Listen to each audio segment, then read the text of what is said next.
Bismillahirrahmanirrahim. Bienvenue à cette série de cours qui va traiter du sujet de l'impulsivité.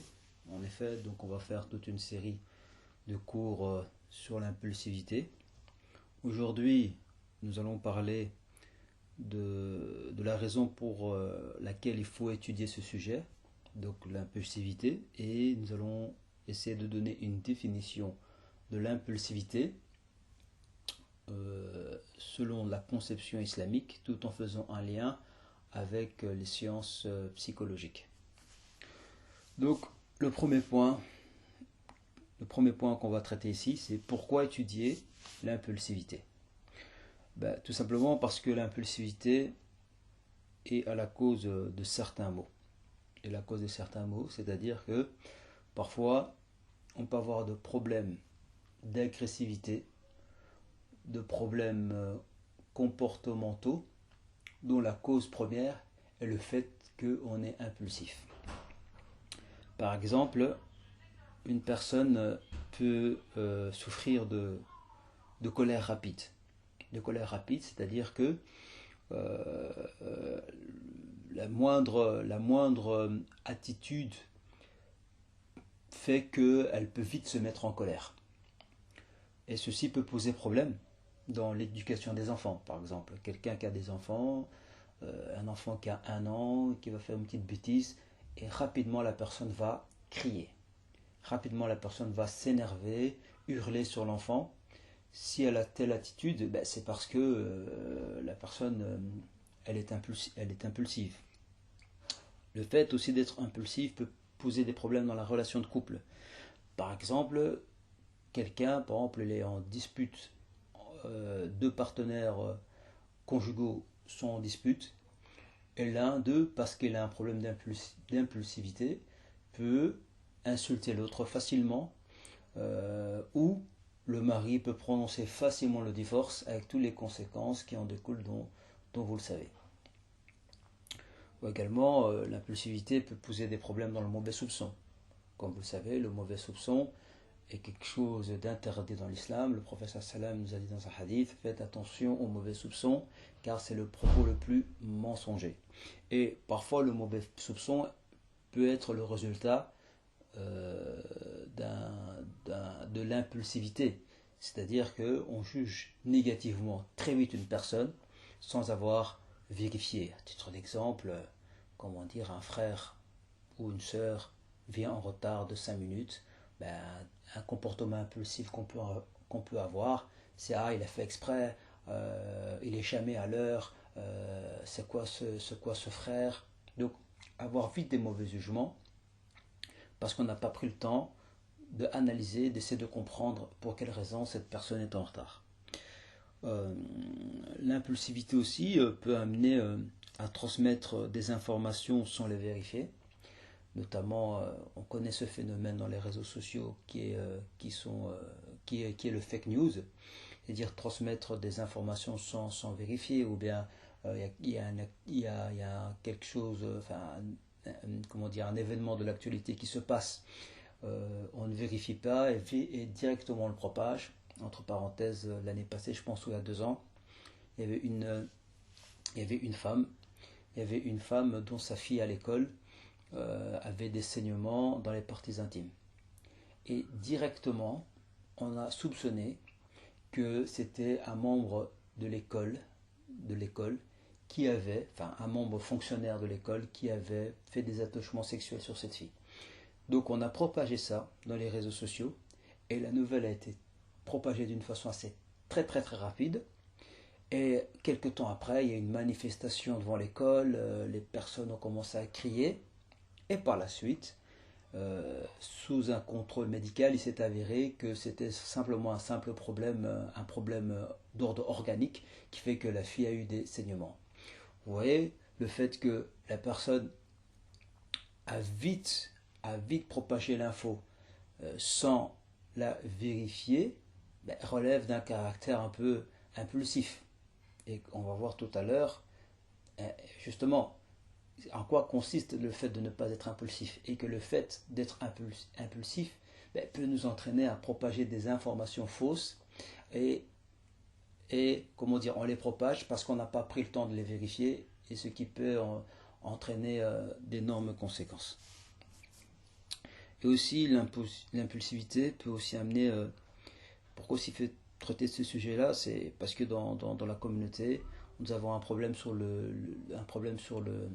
qu'on nomme le takfirisme. Donc le takfirisme, c'est rendre des gens mécréants sans raison valable, sans un procédé analytique, tout simplement parce que la personne elle est impulsive, elle voit quelqu'un qui fait un acte, selon cette personne, cet acte peut sortir de l'islam.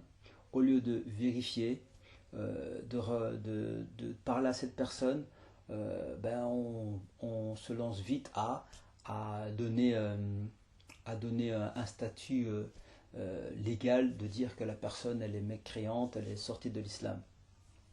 Par exemple, je donne un exemple basique, simple, on va voir quelqu'un qui va prier derrière un arbre, quelqu'un qui souffre d'impulsivité, va directement dire ah, cette personne est en train de se prosterner pour l'arbre, cette personne est en train de diviniser un arbre.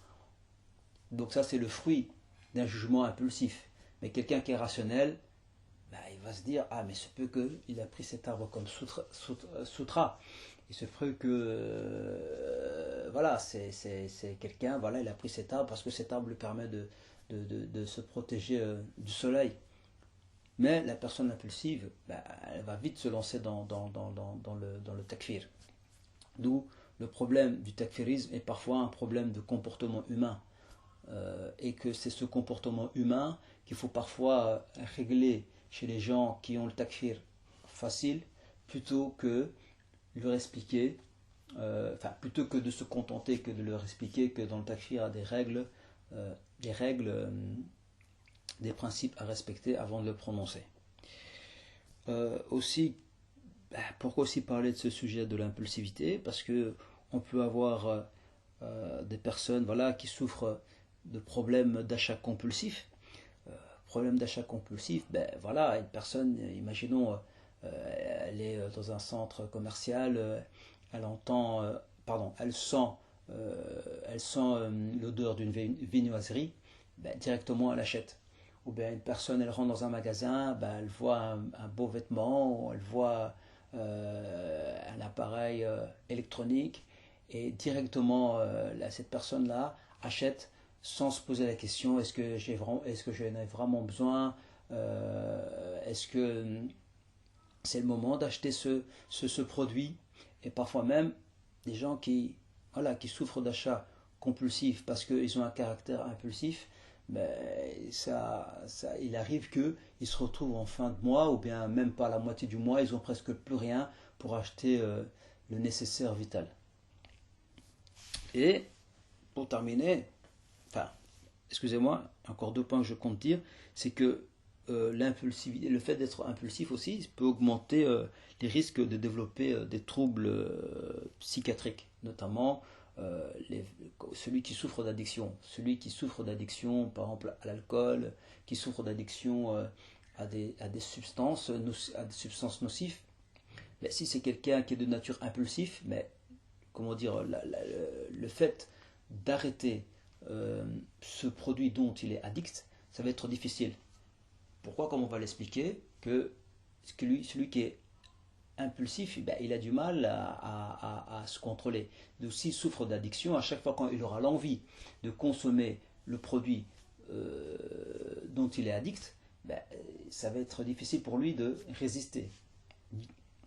Donc en conclusion, on peut dire que l'impulsivité peut avoir des conséquences graves dans nos relations humaines au niveau financier. Notamment quelqu'un qui est impulsif, voilà, il peut très vite acheter des choses, très vite tomber dans des achats compulsifs, et qui peut l'amener à s'endetter, qui peut l'amener peut-être à passer une grande partie du mois sans avoir de revenus.